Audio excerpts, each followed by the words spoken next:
Hello，大家好，歡迎嚟到環拖格格。今日咧就係開台嘅第3集，歡迎大家收聽，亦都希望大家支持，like 我 subscribe 同埋可以留言可以環拖，因為我就係環拖，對家係邊個？我係格格，係大家好啊！係，我哋兩個咧都喺內地生活嘅，但係就土生土長嘅香港人。格格咧本身咧就以前嘅職業就係空中格格，而我咧就周遊列國出去開會嘅。比較之下，人就為咗係生活而不是生存嘅，所以我哋兩個咧都選擇翻嚟內地生活。但係咧，格格咧就帶住佢 English 嘅老公仔咧，你老公係好少，即係應該好少接觸內地嘅生活啦。而佢應該好似喺英國都未學呢個普通話嘅喎，廣東話佢就係同我傾偈嗰陣時就會有一句，哎呀係啊，你好啊，點啊咁樣，早晨啊，喺普通話佢會唔會衝破到呢個障礙呢？你哋喺呢邊生活咗幾耐啊？格格，我哋舊年7月翻嚟嘅。其實我老公之前喺香港即係做工去過幾次啦，跟住我哋喺香港結識，跟住咁我跟咗佢去英國就住一段時間啦。咁佢其實對中國真係完全零認識嘅。落奶啦，簡單咁講，落奶嘅一個人嚇。係啦，即係我叫你上網睇下啲人點樣講啊，即係好嘅或者點樣你都要適應啊，點樣即係當然我都講過每一個國家每一個地方係完美嘅，咁中國都有好多地方要改善。我話呢啲要改善嘅地方，你可唔可以容忍得到咧？你要諗清楚，因為我哋都話唔係搬屋，係搬國家。連根拔起啊！我條根咧就唔深嘅，頭先講即係上一集講過幾年唔算深，但係我老公就深啦。我老公60幾歲，條根好深噶啦喺英國。係啊，咁佢就真係連根拔起，係啦。咁就仲要佢，因為佢都有啲仔女喺嗰邊，咁都要long 啲啦同啲仔女。咁我話你諗清楚啊！我唔想我咁自私，因為我點樣你嚟陪我，跟住調翻轉頭話。唔係因為我想走，點解就係佢想走？咁第一集我哋有提過走嘅原因啦，都幾方面啦嚇。治安啊、民生啊、經濟啊、最緊要係醫療啦。咁今集我係想即係深入啲同大家分析下傾下英國醫療、香港醫療同埋內地嘅醫療嗰個比較啊，同埋想講講嘅養老院，即係呢邊內地叫養老院啦，咁香港應該都叫安老院或者護老院啦，即係老人院。簡單咁講，香港就老人院嗱。因為上一集咧你都提過下啦，喺英國嘅養老院啦，大概係500蚊，唔係一個月啊，500蚊係一個星期啊，乜都唔包，唔係全包現。5、4中20，即係2萬蚊港紙啦，大概圍起上嚟。我自己咧喺內地呢幾年咧都有參觀過唔同嘅養老院，因為點解咧？廣東省養老計劃啊，香港嘅養老院，阿格格，你有冇去過參觀過啊？香港嘅養老院。內地嘅我冇親身去睇過。唔係香港。香港嘅有啦。我媽咪本身都住緊喺護老院，因為我媽咪做幾年中風，咁一邊身體喐唔到，咁佢好彩係排到政府嘅宿位係叫，咁仲要好近我哋屋，好近我爸爸屋企嗰邊，咁都好感恩嘅，即係都排到，因為個質素政府同私家真係爭好遠嘅，即係我講香港嗰邊啦。咁英國嗰邊我就冇親身入過去參觀，咁但係外表我都睇。其實嗰陣時我諗住去揾份工就喺護老院度做喺英國。後尾老公話：你唔好亂嚟啊，好辛苦嘅。話係好辛苦。係啊，我就有參觀過內地嘅養老院，因為咧香港同廣東省咧有一個叫做廣東省廣東省養老計劃，咁啊現時咧已經開通咗差唔多20幾間嘅養老院啦，喺呢個廣東省啦，包括深圳有幾間啦，中山、中山、珠海，珠海有一間，珠海有一間，嚇咩話？珠海有一間，珠海有一間。係啊，我珠海嗰間參觀過啦，珠海參觀過啦，中山就參觀過。其實我參觀咗差唔多有成700間嘅內地養老院，哇！真係 amazing 啊！點解 amazing 啊？我有一集咧，即係我自己啊嚇，嗰個私底下嘅即係個平台啦，我同大家即係其他嘅觀眾有分享過。直頭啦，哇！一間酒店，我迷失方向。有個小型嘅 golf 場，有游泳池，有按摩師，有理髮店，有自助餐。哇！唔係話一間係咁樣，係間間都係咁樣。大部分咧都係即係好正嘅，即係你冇辦法想像。有啲養老院，有啲人就即係講啦，唔講養老院啦。其實我翻嚟內地住嗰陣時啦，有好多朋友問我咧，喂，退咗休咯喎！退咗休咁我話點啊？退咗休咁病咁點啊？唉，我拗頭啊！阿格格點解啊？我一諗，喂，退休就要病㗎啦嘛，退休就要入醫院㗎啦。咁嗱又觸發到我咧，就即時咧去參觀咗3間嘅內地醫院，唔止啊，4間嘅內地醫院。咁啊，4間內地醫院啊，包括就我姐姐喺內地換膝頭哥啦，係咪？因為比香港價錢咧，佢都係私人嘅嚇，比香港價錢咧就平咗差唔多5倍嘅價錢嚇。咁呢個其一啦。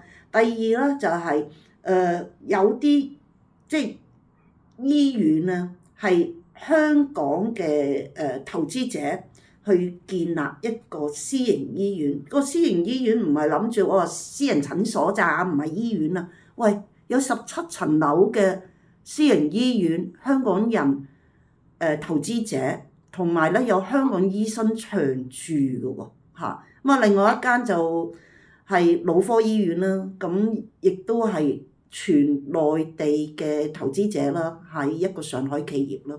哇！嗰間醫院咧，啲新嘅科技啦，真係 amazing 啊！咁我就走去咧就 body check 啦，body check 喺香港做過 body check，就曾經去過一間，咁啊唔係去過一間，2間，一次咧就政府嘅，政府咧就收我差唔多7000幾，另外一間咧就私人嘅，就一條龍服務。流水式作業就收我大概1萬幾。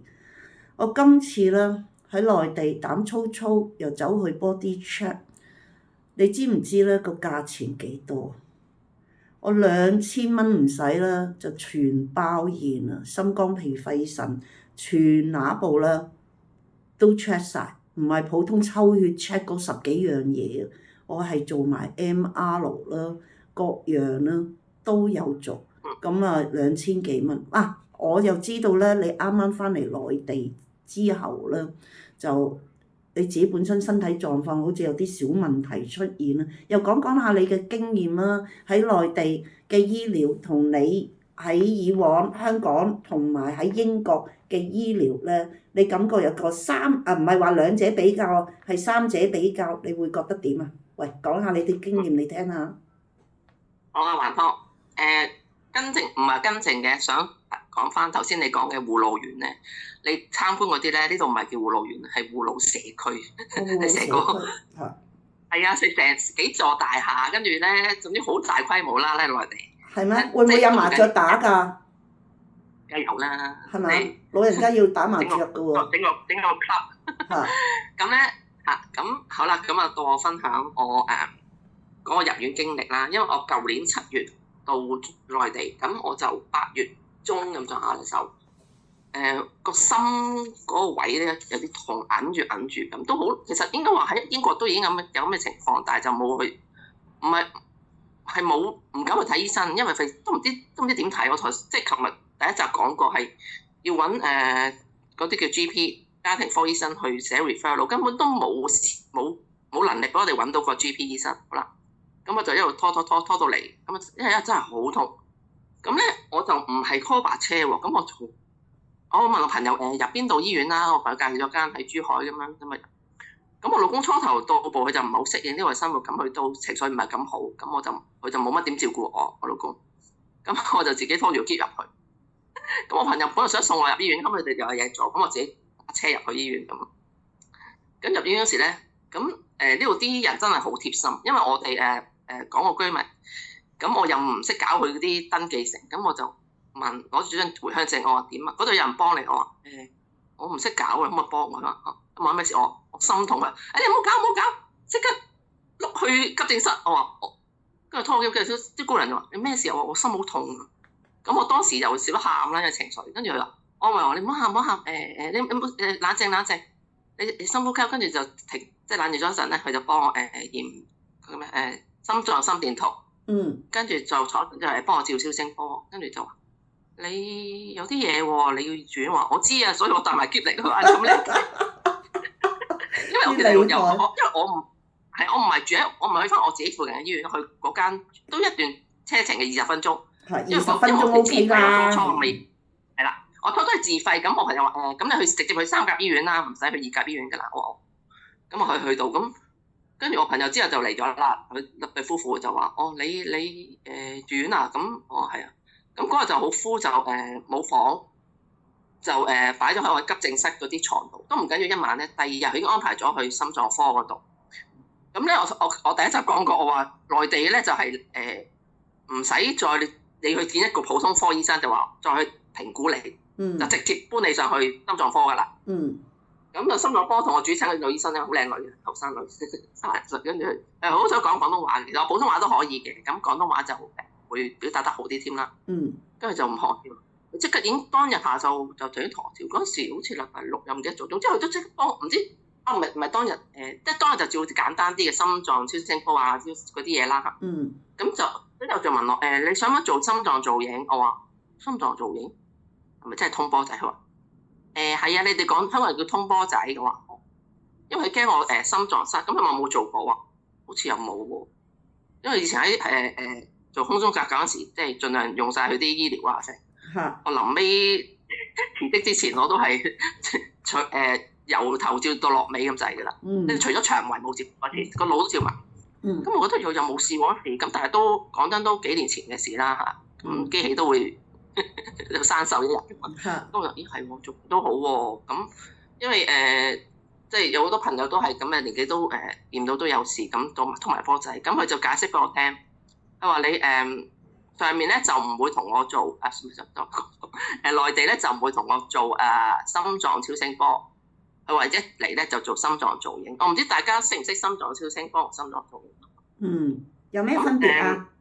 幾啲長知識下啦。心臟超聲波咧就係冇入侵性嘅，咁就攞個嘢碌你啦，即係好似你即係照 BB 啊啲咁樣啦，碌下你，咁碌你個心咯嚇。咁但係嗰個嘅準確程度都唔係咁高嘅。咁我醫生都話，如果你心臟超聲波如果有事咧，都係要做多一次心臟造影。咁我話咁不如直接做咯。我話係。咁我問，因為我都驚冇錢，即係唔係冇錢，唔夠錢，即係冇人民幣喺個戶口。係又唔知幾錢。咁我家姐都緊張。嚇，最主要就係因為港澳人士啦，或者外籍人士啦，因為我哋冇醫保噶嘛，暫時你應該未買醫保啦嚇，咁就擔心咧，就係你去到一間3甲醫院都屬於即係外籍外來人士去睇醫生，即係好似私家醫生咁、私家醫院咁嘅收費。哇，睇心喎，香港睇一睇心好貴噶嘛，係咪？幾廿萬喎。咪咯，照乜照物都要錢噶嘛咁樣。其實你擔心係應該嘅嚇，係啦，我都好驚，跟住我家姐嗰啲人，我啲姐夫都話會唔會掠你價咁？我話掠咩叫掠咧？咁 anyway 我就問清楚醫生，因為佢哋都好均真嘅，都話如果淨係心臟造影擺條喉入去照你個血管啊心咧，就係大約2000蚊人民幣。哇！佢話如果你通埋波仔咧，即係叫通血管咧，就大約2萬蚊人民幣。我話2萬咋嚇，唔係20萬。佢2萬係一條啊嘛，係咪啊？一條血管啊？係啦，一條，咁我睇下你塞咗幾多條。係咁我都預咗，我話唉死就死啦，賴都賴流啦。嚇，平過香港好多喎，香港差唔多係啦，成因為10幾因為我有萬啲供一條朋友做緊喎。 30-40萬啊，私家院。咁當然話政府啲平，但係政府你要等幾耐咧？肯定嗯係啦。咁好啦，咁我就做啦，咁啊做啦，做完做影之後，咁因為你做咗成日清醒嘅。嗯咁咧，嗰個醫生咧就都笑啊，後生仔嚟嘅。咁啊，因為我入醫院咧，個個佢哋好禮貌嘅阿姨阿姨話：哎呀，你唔好再叫阿姨啦，啊唔叫你咩，叫我靚女。跟住話：阿靚女，轉左轉右，哦好。就係清醒撞下，佢問你唔驚啊？睇住個個嘢，我驚咩？我自己個心有咩驚？嚇因為佢唔係麻醉嘅，即係你麻醉你個手嗰部位，你自己入咗去個心，你見到你清醒嘅。跟住我話：我通幾多啊？通冇嘢喎，你好靚喎，你條血管，我又冇咁靚啊？佢話差唔多啦，好靚啊。佢話：阿姨啊，你真係都唔好阿姨咯，阿靚女啊，你阿靚女你真係50幾歲啊？咁你啲血管都幾好喎，都未塞喎。咁啊，我話咁我點解心痛㗎？我話：哎呀，咁啊唔知喎。咁啊做完啦，個過程唔使1個鐘啦，大半個鐘多啲。咁啊我做完之後，咁我問我靚女醫生，我話點啊？個心內冇事，又冇手血，唔使塞血管。咁我仲有翳痛㗎。咁啊，可能你嗰啲胃嗰啲咩胃潰瘍啊？係嗰啲咩12咩嗰啲咩12指腸。唔係12指腸，係嗰啲叫咩幽門螺旋菌。哦，幽門螺旋菌。係啦，咁佢就話你開照胃，我係其實我都好耐冇照胃嘅，去英國之前想照，但係冇照到。咁佢話：哎呀，你唔照得喎，因為我食緊抗生素。因為其實我初入院嗰時已經話我肺炎，唔係嗰啲新冠啊，係自己個肺自身發炎。咁佢一路開抗生素俾我食，變咗我唔可以照腸胃嘅。我話我唔會 cancer 㗎，你話你好想知有 cancer 咩？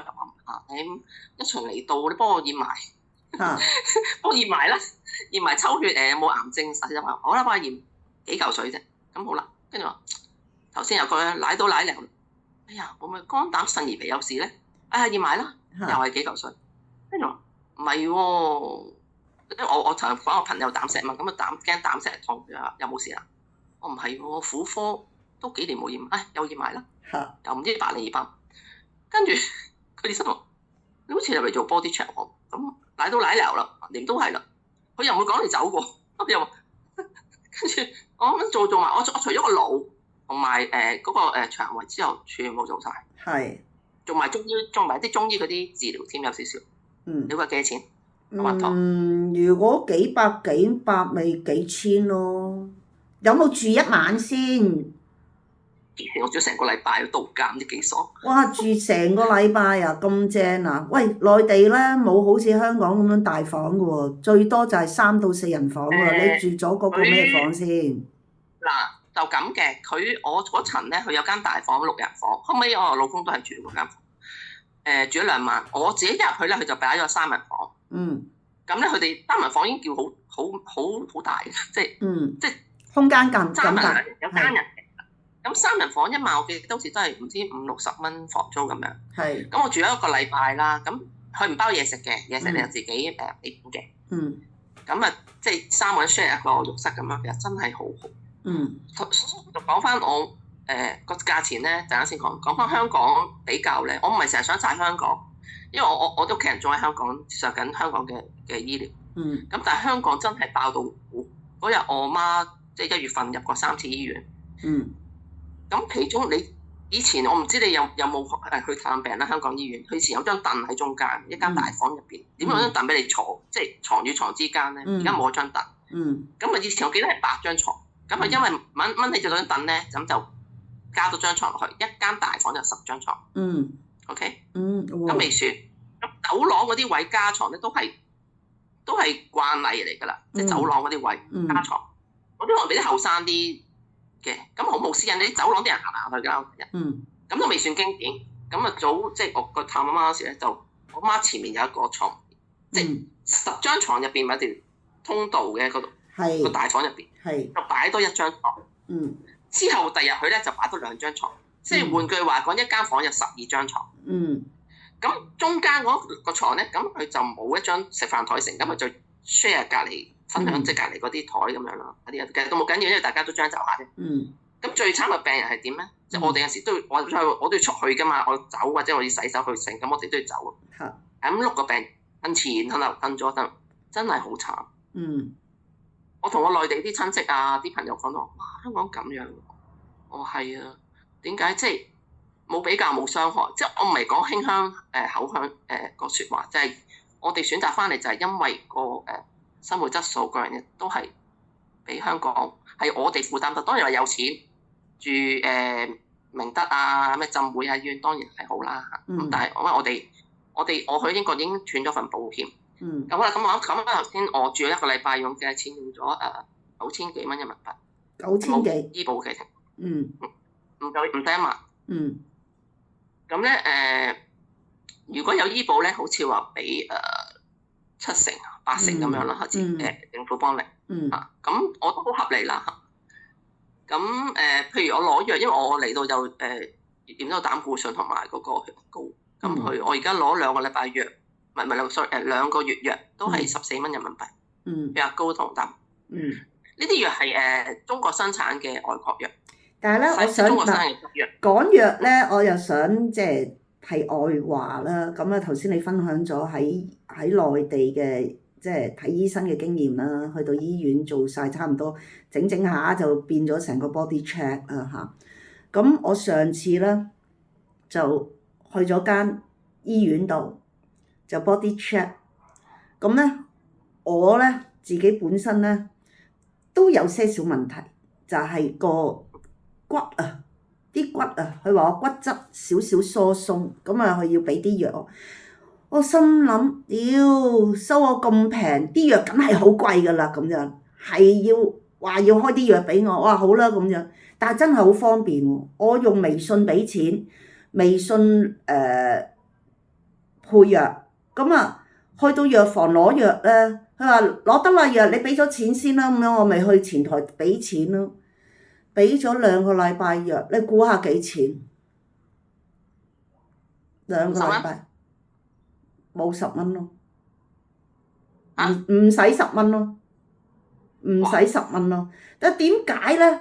原來咧喺內地啊國家咧就有個叫集採啊，集中採購。尤其是醫院嘅藥咧，必須要集採，唔可以高於乜嘢價錢。亦都如果係私人醫院咧，即係有啲醫院好似我上次喺福田去睇過一間醫院嚇，咁啊香港人開嘅咁樣，即係香港人有投資嘅呢類型醫院屬於叫私人醫院、私家醫院，佢哋啲藥物咧，都唔可以超於話佢想點開幾錢，全部國家喺藥物方面咧，全部有監管嘅。所以咧大家都唔需要擔心啊！即係好似我有個 friend 啱啱喺外國香港人咁啊有啲事，咁啊 check 到有 cancer 本來就要喺香港醫嘅，翻嚟香港喺香港醫，因為外國嗰邊嘅醫療體制咧，佢就唔係咁相信啦咁啊佢翻嚟香港醫咧咁啊政府跟排啦，係咪等唔切啊打個結啊會咁啊佢就翻咗嚟深圳呢個深圳嘅人民醫院醫咁啊依家個過程都幾好，同埋咧個醫療嘅費用咧比香港嘅私家醫院大家唔使等啦私家醫院又唔使等，又唔使等，我諗20倍到30倍嘅價錢唔係講緊5倍6倍咯所以即係大家如果翻內地住唔需要擔心，好似我住 D 區啦，我呢度附近咧其實冇醫院嘅但係咧就有個人民診所。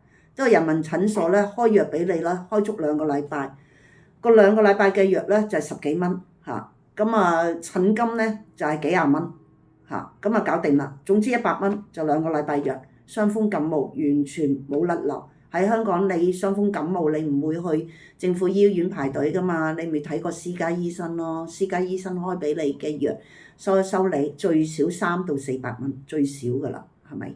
咁就哇！我唔好講咯，上次睇脊骨啊，撲街啊！就係有撲街。本來咧痛到咧條腰咧死下，埋單嗰陣時俾咗錢咧，我完全條腰唔痛啊，我荷包痛，4300幾港紙，4300幾啊！睇個脊骨又乜嘢都冇做，淨係拍咗個 X-ray 之後，原來話俾我聽冇事，我只係自己即係唔小心4000幾蚊閃親，係啊，咁入到去咁點啦？肉隨砧板上，揾住個刀仔焊緊我條頸，哇！真係俾錢嗰一刻，我即刻條腰唔痛，荷包好乸痛咯。好啦，今日咧就仲係點啊？好，補充翻少少先啊。好啊。講完我自己個 part 咧，我老公接二連三都係入醫院，入同一間醫院，同一個醫生。哦。因為佢係啊，同一個女醫生，佢都係心臟以為，即係都係又係同我差唔多。咁佢又係做心臟造影，咁就佢就住多咗1晚，咁佢做咗一個小手術，唔係心臟手術，另外一啲男性嘅手術。係。嗰個手術喺英國咧，係佢覺得唔會同你做嘅，但係喺啲珠海嗰間醫院咧就叮搞掂晒。嚇。嗰啲手術唔講啦，係私人。咁大家明㗎啦。咁我老公心臟咧，開頭都即係接咗之後咧，佢話我老公嗰條血管好幼，就照唔到，通唔到。咁我一即係食啲薄血丸啊之類咁樣啦嚇。咁好啦，咁我老公初期嚟佢真係唔係好適應到中國，同埋佢唔係唔信中國嘅科醫療，但係因為我姑奶咧係退休護士喺英國，咁佢傾開佢就話不如你翻去攞多個 second opinion 啦，即係翻英國睇多次啦咁。咁我老公10月頭就翻咗去英國，我又懶勁啊嘛，以為自己心臟大晒大支嘢咁，咁我翻去以為會即係同佢做再深入嘅治療或者檢查。咁佢咧就翻咗去英國，佢隔咗幾日到咗報紙後先入醫院嘅，佢就唔係 call 白車，佢自己行入醫院。係。但係入嗰陣時好急。但係就行入去我自己。係。咁啊入咗急症室，跟住佢咧就等咗9個鐘頭。